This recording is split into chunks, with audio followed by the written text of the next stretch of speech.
YouTube family, तर कसे आहात तुम्ही? तर ओम नमः शिवाय. माझं नाव आहे सुषमा धुमाळ. तर कसे आहात तुम्ही? मजेत असाल तर कालपासून कालपासून म्हणजे आजच नाही काढला, काल काढलेलं होतं सकाळी ब्लॉग. तर माझा ब्लॉग कोणाकोणाला आवडला, माझी जी माहिती दिली ती कोणाकोणाला आवडली मला नक्की सांगा कमेंट करून. तर मला आराम होता 2-3 दिवस. आज म्हणजे उद्यापासून मी परत आपलं रुटीनमध्ये लागणार आहे, स्वयंपाक वगैरे. आता मला स्वयंपाकाला 2-3 दिवस आराम होता. तर आता बसले निवांत. तर आज म्हटलं चला आज तुमच्याशी गप्पा मारू, बोलू, आपण थोडीशी माहिती सांगू, थोडंसं गप्पा गोष्टी करू, म्हणून म्हटलं चला आज तुमच्याशी बोलू. तर मी आज इथे लिंबू पाणी, हे बघा त्याच्यामध्ये आहे सब्जा, थोडं साखर. हे कशासाठी असतं मित्रांनो तुम्हाला सांगते मी. एक म्हणजे आता तर उन्हाळा गेल्यामुळे पावसाळा लागलेला आहे. तर उन्हाळ्यामध्ये ना ज्याला उष्णता असते खूप, आता उन्हाळा गेल्यामुळे मी तुम्हाला काही सांगायची म्हणजे हे लक्षातच नव्हतं मला सांगायचं, पण आता सांगते मी तुम्हाला. पण आता सांगायची एवढी गरज नाही, पण ज्याला उष्णता असते ती 12 महिने असते. एक वातावरणाची उष्णता असते. तर हे बघा, जो वातावरणामधला म्हणजे 12 महिने ज्याला उष्णता असते, आणि 12 महिन्यामध्ये 3 महिने एक उन्हाळा असतो, त्याची उष्णता असते.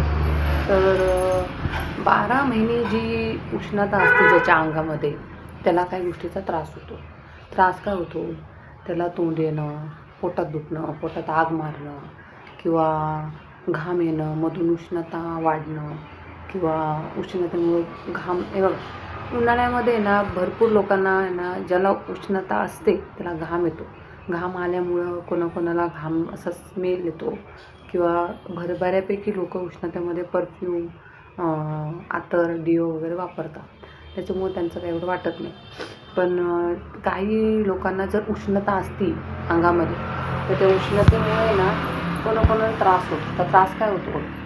त्रास असा होतो का तोंड येतं म्हणजे तुम्हाला आता मी मगाशी सांगितलं, तोंड येणं, परत तुम्हाला सांगते पोटात दुखणं, परत आग मारणं पोटामध्ये. उन्हा म्हणजे ती उष्णता अंगात अशी असते की पूर्ण अंगामध्ये आग मारते. तर त्याच्यामुळे ना आपलं काही कामामध्ये चिडचिड होते, कामात लक्ष राहत नाही. कोणाकोणाला वातावरणामुळं उष्णता वाढते, तर कोणाकोणाला 12 महिनेही उष्णता असते. आणि ज्याची 12 महिने उष्णता असल्यामुळे ते 3 महिने जे उन्हाळ्याचे असतात त्याच्यामध्ये अजून त्यांना त्रास होत असतो. तर अशा याच्यामध्ये साधं सिंपल, आता तो गेलेला उन्हाळा, पण ज्यांना 12 महिने उन्हाळा आहे, ज्यांना 12 महिने उष्णता आहे, त्यांनी हा उपाय करायचा. उपाय म्हणजे काही एवढा अवघड नाही आहे. तर मला खरं उष्णतेचा एवढा त्रास नाही आहे, पण मला पोटात वगैरे आग वगैरे मारतं. तुम्ही हे बघा, असं 1 ग्लास सकाळ संध्याकाळ प्यायचा. आता शक्यतो त्याच्यामध्ये सब्जा असतो, तो सब्जा घ्यायचा, थोडासा सब्जा टाकायचा, थोडा लिंबू पिळायचं, मीठ टाकायचं, ग्लासभर पाणी त्यात घालून प्यायचं. साखर शक्यतो टाकायची नाही तर नाही टाकायची, पण मला साखरेशिवाय जातच नाही. मला तो तसाच सब्जा पिला का असं वाटतं की मला मळमळ होते, मला असं वाटतं का मी नाही पिलेलं बरं. तर त्याच्यामध्ये ज्याला पचत नसेल, ज्याला, कारण काय असतं ते सब्जाला बिलकुल चव नसते. चव नसल्यामुळं तो सब्जा एकदम विचित्र लागतो, म्हणजे चांगला काही लागत नाही. तर त्याच्यामुळे ना कोणाला मळमळल्या जातं, मला तर जाणारच नाही तसा. तर मी काय करते त्याच्यामध्ये शक्यतो तर मी 2 चमचे साखर टाकते. शक्यतो 1च चमचा साखर टाकायची. पण हे खूप फायदेशीर आहे बघा. तुम्ही जर सब्जा टाकून सकाळ संध्याकाळ पिता याच्या काय पाण्यामध्ये सरबत टाईप, तर पोटामध्ये गार वाटतं. उष्णता तर जातच नाही, पण उष्णतेचा जो त्रास होतो तो कमी होतो तो त्रास. ज्या लेडीज वगैरे असते त्यांना तर खूपच शक्यतो त्रास होतो उष्णतेचा, त्यांनी हा उपाय करायचा. मी उन्हाळ्याचा हा उपाय केला, त्याच्यामुळे मला थोडंसं बरं वाटतं. ते पिल्यानंतर मला एकदम थंड वाटतं. तर तुम्ही करून बघा. तर राहिला विषय, आता हा झाला आपला विषय. राहिला आपला विषय ब्लॉगचा. आता मला आज आराम आहे. आज मी तुम्हाला काही रेसिपी वगैरे दाखवू शकत नाही. तर उद्यापासून छोटी मोठी रेसिपी आपण परत दाखवणार आहे. तर माझ्या रेसिपीचं कोणी काही सांगितलं नाही का कशी आवडली, काय आवडली रेसिपी, काय कोणी काय बोललं नाही मला. तर तुम्ही मला सांगत राहा कमेंट करू का ताई तुम्ही हे टाका, तुम्ही ते टाका, किंवा तुमची रेसिपी छान, ही रेसिपी छान, ही मला माहिती तुम्ही देत राहा. म्हणजे सांगत राहा, म्हणजे मी तशा हिशोबाने तुम्हाला रेसिपी टाकत राहील. आणि माझे शॉर्ट्स व्हिडिओ आवडता का ब्लॉग आवडता? खरं तर माझ्या शॉर्ट व्हिडिओला थोडासा हे कमी येतो आहे आपला, म्हणजे सपोर्ट कमी येतो आहे, व्हायरल कमी होत आहे. तर तुम्हाला जर ब्लॉग आवडत असेल तर मला काही प्रॉब्लेम नाही, मी ब्लॉग पण टाकायला तयार आहे, मी ब्लॉग पण टाकत जाईल. तर उद्यापासून आपण रेग्युलर आपले ब्लॉग वगैरे टाकत जाऊ. तर चॅनलला माझा सपोर्ट करा. आणि विषय असा आहे, मी 2-3 दिवस काही म्हणजे स्वयंपाक वगैरे काही करत नव्हती, म्हणून मी एकदम 3 दिवस झाले. तर उद्यापासून मी आपलं रेग्युलर काय केल्यामुळं तुम्हाला छोट्या छोट्या रेसिपी टाकत जाईल. तर हा उपाय ज्या कोणी असं लेडीज किंवा माझे भाऊ बहिणी जे असतील त्यांनी करून बघा. छान आहे रेसिपी, प्यायला पण छान वाटतं.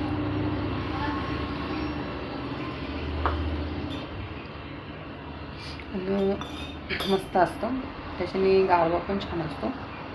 कसं असतं, उष्णतेचा कोणाकोणाला खूप त्रास होतो, मला पण त्रास होतो, मी सांगू शकत नाही काय त्रास होतो. माझा पोटात वगैरे आग वगैरे होते. तर ही सगळ्यात थंड असतो. सकाळ संध्याकाळ 2 टाईम प्यायचा. 2 टाईम पिल्यामुळं तुम्हाला लगेच 2-3 दिवसात तुम्हाला फरक जाणवेल की ह्याच्यामध्ये म्हणजे हे एक औषधच आहे. लिंबू ठेवायचा.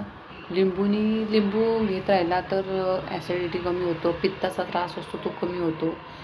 परत आपल्याला काही लेडीज अशा असतात का त्यांना म्हणजे जेवण जात नाही, किंवा अंगात अशक्तपणा असतो, किंवा एकदम असं गळाल्यासारखं वाटतं.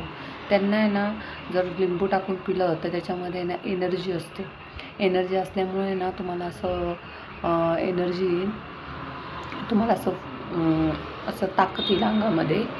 त्याच्यामुळं त्याच्यामध्ये लिंबू टाकायचाच. लिंबू अर्धा पाऊंड पिळून टाकायचा, सब्जा टाकायचा, थोडंसं मीठ टाकायचं चवीनुसार, आणि गार पाणी प्यायचं. सर्दी आता पावसाळ्याच्यामुळं सर्दी असते, म्हणजे सर्दी व्हायची शक्यता असते. तर आपलं नॉर्मलच पाणी घ्यायचं, त्याच्यामध्ये घालून 2 टाईम प्यायचं. 2 टाईम पिल्यानंतर तुम्हाला लगेच जाणवेल. ज्याची 12 महिने उष्णता असते त्यांना म्हणते मी.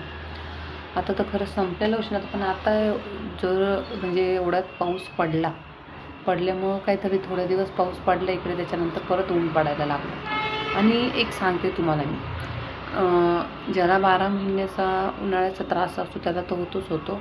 आणि ज्याला नसला बी उष्णतेचा त्रास, पण ज्याचा म्हणजे जसं ऊन पडतं, जसं वातावरण असतं त्याच्याने सुद्धा प्रत्येकाला त्रास होतो उष्णतेचा.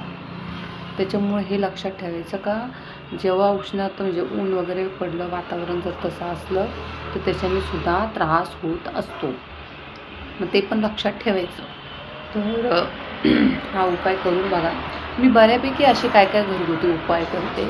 घरगुती उपाय म्हणजे आता तुम्हाला खोटं नाही सांगत, काही लोकं वेट लॉस करण्यासाठी, म्हणजे माझे उपवास असल्यामुळं माझं जेवण तर कमीच झालेलं आहे. जेवण तर मला जातच नाही, म्हणजे माझी तब्येत बऱ्यापैकी चांगली होती पहिले, पण माझं जेवण कमी असल्यामुळं मला कांदा लसूण काही चालत नाही.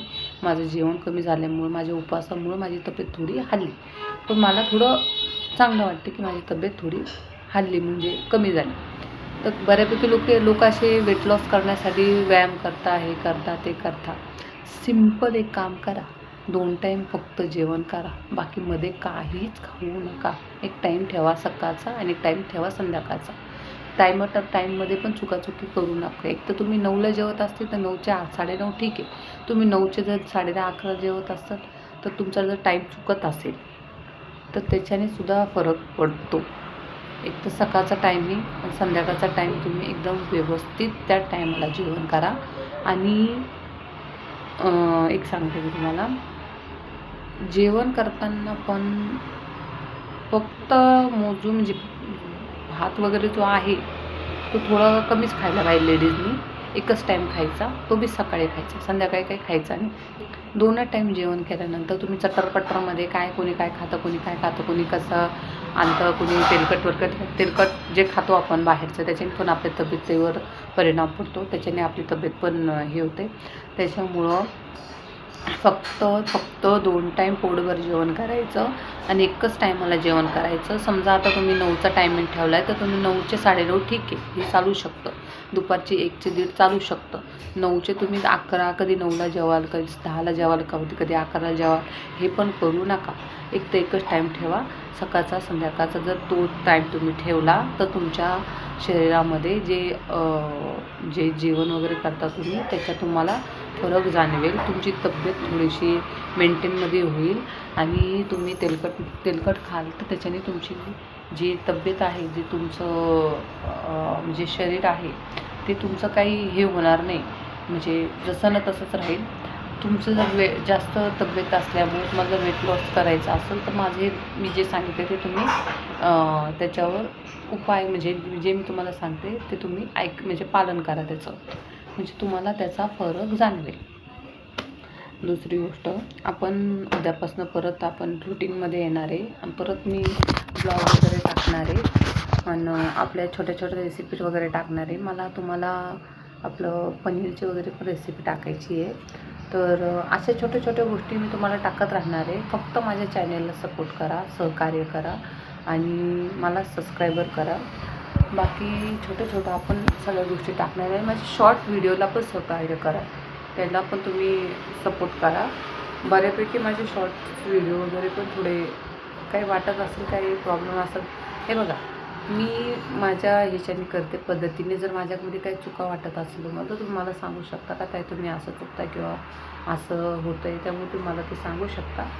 आणि आपण उद्यापासून परत रुटीनमध्ये टाकणारच आहोत आणि बाकी सगळ्यांनी काळजी घ्या. आता पाऊस पडणार आहे 2-3 दिवसात, त्याच्यामुळे सगळ्यांनी काळजी घ्या आणि लक्ष द्या स्वतःकडं. आनंदी राहा, खुश राहा. ज्या लेडीज आहे दुःखी ज्या असतील बिचाऱ्या त्यांना पण सांगते का आनंदात राहा, एकदम खुश राहा. हे बघा दिवस येतो जातो, त्रास होतो नाही होत, सगळ्या गोष्टी सोडून द्यायच्या, सगळ्यांचं करायचं आणि आपण स्वतः आनंदी राहायचं. कोणी काही बोलू आपल्याला, कोणी कसंही वागू आपल्यासंग, आपण स्वतः आनंदी राहायचं आणि सगळ्यांना आनंदी ठेवायचा प्रयत्न करायचा.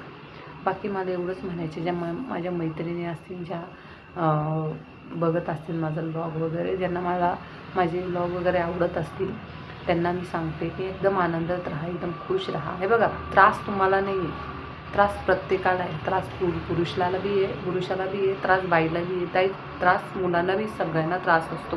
देवाने सगळ्यांना त्रास दिलेला आहे, कुणी सुखी नाही या जगामध्ये. लेडीजला तर खूपच त्रास आहे. त्रास म्हणजे असं नाही आहे की घरामध्ये काही त्रास आहे, घरामध्ये जरी सगळं चांगलं असतं तर बारीक बाकी गोष्टीचा त्रास असतो आपल्याला, मुलांचा, घरात पुढं कसं होईल, काय होईल, कोणाला पैशाचा त्रास होणार, काय त्रास, सगळ्या गोष्टीचा त्रास असतो. त्रास असा नाही का त्रास नसतोच असं काही नाही, पण त्याच्यातून आपल्याला मार्ग कसा शोधायचा ते आपल्यावर असतं. आलेला दिवस आपल्यात कसं घालवायचं ते आपल्यावर असतं. त्याच्यामुळं ज्या बी लेडीज माझा ब्लॉग बघत असतील त्यांना मला एकच सांगायचं आहे का बहिणींनो, माझ्या मैत्रिणींनो, एकदम आनंदी राहा, एकदम खुश राहा. होत असतं, देव सगळ्यांना देत असतो.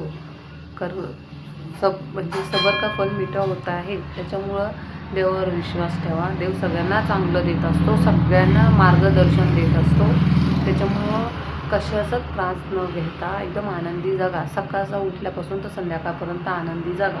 काही तू मेवे करून, काही गोष्टीचा त्रास करून, स्वतःला त्रास करून काही फायदा नाही आहे. जो आहे तो आपल्याला दिवस काढायचाच आहे. मग तो आपल्याला कसा घालवायचा आणि कसा नाही घालवायचा ते आपल्यावर डिपेंड आहे. तर आपण भेटू नेक्स्ट ब्लॉगला. तेव्हा तोपर्यंत माझ्या चॅनेलला तुम्ही छान सपोर्ट करा. मी तुम्हाला परत सांगते, पण कसं आता माझं सांगायचं असं आहे की जर तुम्हाला काही माझ्या ब्लॉगमध्ये काही वाटत असेल तर तुम्ही मला सांगू शकता. जे काही तुम्हाला मी पहिले पण सांगितले की मी रेसिपी टाकेल, मी कॉमेडी टाकेल, मी मला जे आवडतं मी ते टाकेल. पण कसे काही सबस्क्राईबर असे असतात का त्यांना हे आवड असते, कोणाला ब्लॉग वगैरे, कोणाला शॉर्ट वगैरे, कोणाला कॉमेडी, कोणाला रेसिपी, काही गोष्टीची आवड असते. तशी तुम्ही मला एक सांगू शकता, कमेंट करू शकता का ताई तुमच्या अशाची ही गोष्ट तुम्हाला छान वाटली, ही गोष्ट तुम्ही करा. तर मी करायला मला काय अडचण आहे, मी करेन. पण मग माझ्या चॅनलला चांगला सपोर्ट द्या, सहकार्य करा आणि असं तुम्ही पुढं जाओ, तुमच्या मागे मी पुढं जाऊ. तर आपण भेटू नेक्स्ट व्लॉगला. तोपर्यंत बाय.